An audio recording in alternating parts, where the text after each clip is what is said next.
Hello, I'm Sergeant Constable Detective Officer Peter Pisspot from Twat Valley Police. Now, the week ahead is one of the busiest times of year for myself and my fellow officers. Firstly, of course, with Halloween, closely followed by Guy Fawkes Night. Obviously, we all like to have a bit of fun, but as police officers, where necessary, it is our job to discourage that sort of behaviour. We are asking people not to go trick-or-treating this year, as we all still have to be mindful of the spread of COVID and indeed of flu. Flu is a major concern for the NHS this year, overstrained as it is, despite receiving tens of billions of pounds of extra taxpayers' money in recent months.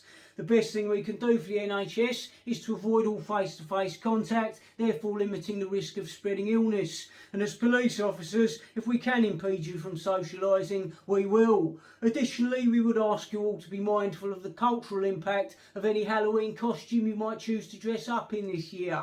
Make sure you're not engaging in any sort of cultural appropriation.